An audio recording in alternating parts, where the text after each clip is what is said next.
Hello friends, आज हम लोग क्लास 12 के लिए बायोलॉजी में जीव विज्ञान का most important BVI objective question, जितने भी क्वेश्चन आपके एग्जाम के लिए इंपॉर्टेंट है, वायरल क्वेश्चन है जो आपके एग्जाम में पूछे जा चुके हैं, उन सभी क्वेश्चन को हम लोग एक एक करके इस वीडियो में देखेंगे। आप लोगों से रिक्वेस्ट है कि वीडियो के अंत तक देखें और जितने भी क्वेश्चन के आंसर आप दे सकते हैं, आपको पता होता है, अपने आंसर को भी कमेंट बॉक्स में देते हुए चलेंगे। आज का पहला क्वेश्चन आता है, निम्नलिखित में से कौन पौधों में कायिक प्रसार के लिए उत्तरदायी नहीं है। कायिक प्रसार के लिए जो है उत्तरदायी कौन नहीं है? ऑप्शन देखें, भूअस्थायी ये उत्तरदायी होता है। ऑप्शन बी शल्ककंद, ये भी उत्तरदायी होता है। और ऑप्शन डी आता है प्रकंद। ये तीनों जो हैं ये पौधों में कायिक प्रसार के लिए उत्तरदायी हैं। और ऑप्शन डी देखिए, मुकुलक यानी कि जेम्यूल, ये जो है आपके पौधों में कायिक प्रसार के लिए उत्तरदायी बिल्कुल भी नहीं होता है। तो सही आंसर मारेंगे ऑप्शन नंबर डी। ये आप लोगों का सही आंसर हो जाएगा ऑप्शन नंबर डी। अगला क्वेश्चन है, निम्नलिखित में से कौन जीवन काल में एक बार प्रजनन करता है? यानी कौन जो है जीवन काल में सिर्फ एक बार ही प्रजनन करता है? तो ये करता है आपके प्रशांत महासागरीय सामन मछली और बांस। ये जो है जीवन काल में एक बार ही प्रजनन करते हैं। ऑप्शन और ये आप लोगों का सही आंसर हो जाएगा। क्वेश्चन बहुत ही इंपॉर्टेंट है, एग्जाम में आया हुआ है। अगला क्वेश्चन आता है 3 नंबर, निम्न में से कौन सी अगुणित संरचना है?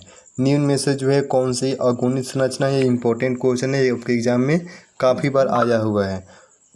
तो कौन जो है अगुणित संरचना है? तो ये आता है आपका, ये आता है, ध्यान देंगे, अंडाणु भी अगुणित संरचना है और आप फिर युग्मक भी अगुणित संरचना है। तो सही आंसर आप लोग करेंगे ऑप्शन नंबर डी, यानी कि दोनों जो है आपके अगुणित संरचना है। तो ऑप्शन नंबर डी आपका सही आंसर हो जाएगा।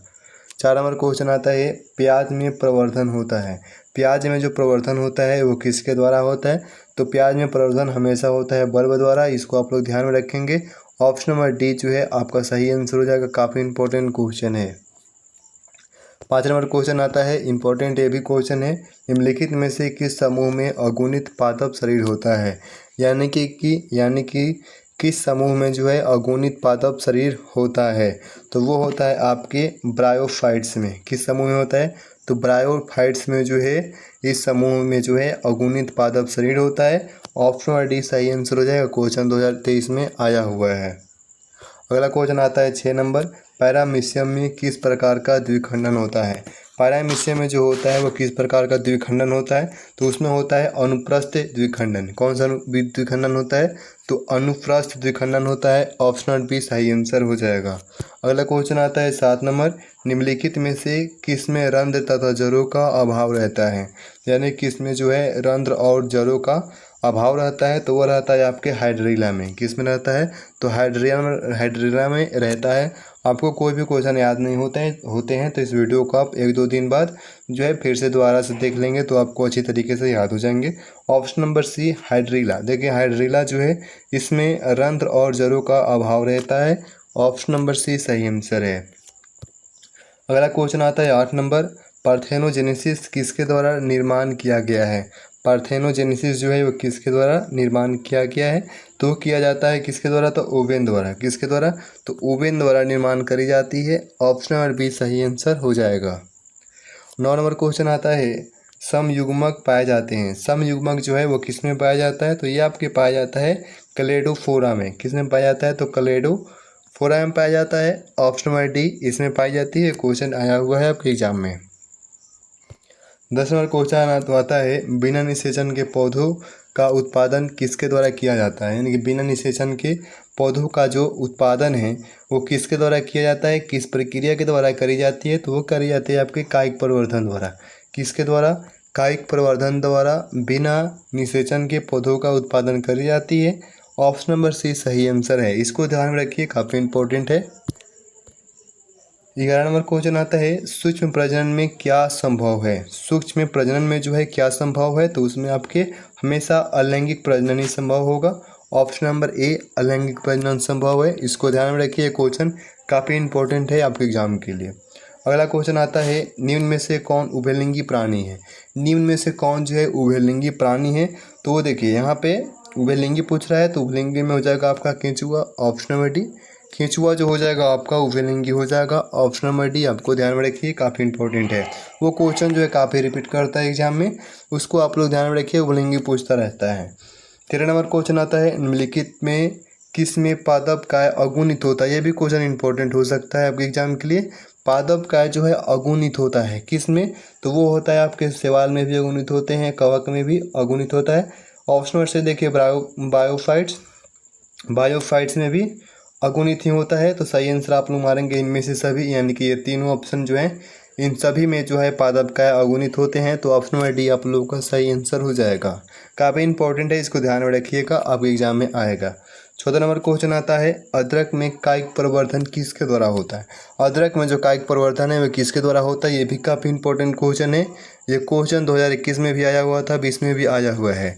तो अदरक में जो कायिक प्रवर्धन होता है किसके द्वारा होता है, तो वो होता है आपके राइजोम द्वारा। किसके द्वारा होता है, तो राइजोम द्वारा होता है। ऑप्शन नंबर ए सही आंसर है। 15 नंबर क्वेश्चन है, कंद किसका रूपांतरण है। कंद जो होता है वो किसका रूपांतरण होता है, तो ये होता है जड़ का रूपांतरण। कंद किसका रूपांतरण होता है, तो जड़ का रूपांतरण होता है। ऑप्शन नंबर सी सही आंसर है। 16 नंबर क्वेश्चन आता है, काजू निम्नलिखित में से कैसा फल कहलाता है। काजू जो है वो कैसा फल कहलाता है, तो काजू कहलाता है आपका नट फल। ऑप्शन नंबर सी सही आंसर हो जाएगा। काजू को नट कहा जाता है, तो नट फल में आता है आपका काजू। ऑप्शन नंबर सी सही आंसर है। चलिए 17 नंबर क्वेश्चन आता है, जेम्यूल्स निर्माण किस में होता है।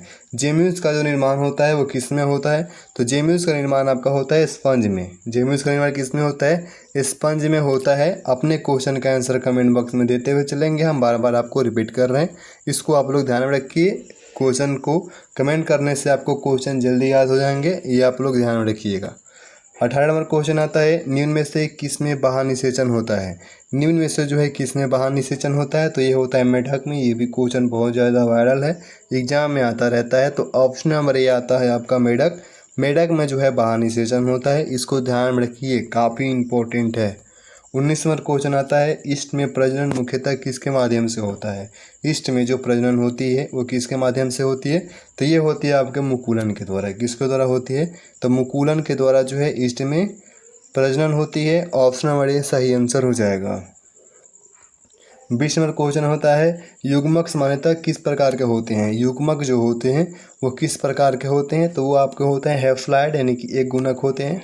ऑप्शन नंबर ए हैफ्लॉयड होते हैं, इसको ध्यान में रखिए, एक क्वेश्चन इंपॉर्टेंट हो सकता है। युग्मक सामान्यतः किस प्रकार के होते हैं, तो हैफ्लॉयड होते हैं, एक गुणक होते हैं, काफ़ी इंपॉर्टेंट है। 21 नंबर क्वेश्चन आता है, 123 शुक्राणुओं के निर्माण में कितने अर्धसूत्री विभाजन की आवश्यकता होती है। यानी कि 124 शुक्राणुओं के निर्माण में जो है कितने अर्धसूत्री विभाजन की आवश्यकता होती है, तो वो होते हैं आपके 31। इंपॉर्टेंट क्वेश्चन है, यानी कि 31 जो है अर्धसूत्री विभाजन की आवश्यकता होती है। ऑप्शन नंबर बी सही आंसर हो जाएगा। 22 नंबर क्वेश्चन आता है, केंचुआ प्राणी है। केंचुआ कैसा प्राणी है, क्वेश्चन ऊपर हम लोग देखे हुए हैं। केंचुआ कैसा प्राणी है, केंचुआ कैसा प्राणी है, कौन इसका सही आंसर दे पाता है, हम कमेंट करके देखेंगे। तो केंचुआ आपका द्विलिंगी प्राणी है। ऑप्शन नंबर बी आपका सही आंसर है। 23 नंबर क्वेश्चन आता है, इनमें कौन सा भाग अगुणित है। इनमें कौन सा भाग जो होता है वो अगुणित होता है, तो ये अगुणित पूछ रहा है, तो आप लोग पराग मारेंगे। ऑप्शन नंबर सी पराग जो होता है ये अगुणित होता है। ऑप्शन नंबर सी सही आंसर है। और आज का लास्ट क्वेश्चन आता है, इनमें किसे बंगाल का आतंक कहा गया है। यानी किसको जो है बंगाल का आतंक कहा गया है, तो वो कहा गया है आपका जलकुंभी को। किसको कहा जाता है, तो जलकुंभी को जो है बंगाल का आतंक कहा जाता है। 24 क्वेश्चन आपके कंप्लीट हो गए। 24 में से कितने क्वेश्चन आपने सही करा है कमेंट करके बताएं। ज़्यादा क्वेश्चन आपके गलत हो रहे हैं तो वीडियो को दोबारा देखेंगे 2-3 दिन बाद, ताकि आपको जल्दी से जितने भी क्वेश्चन आपने गलती करे हैं वो आपको याद हो जाएँ। एक एक क्वेश्चन आपके एग्जाम के लिए काफ़ी इंपॉर्टेंट है। मिलते हैं अगले वीडियो में, धन्यवाद।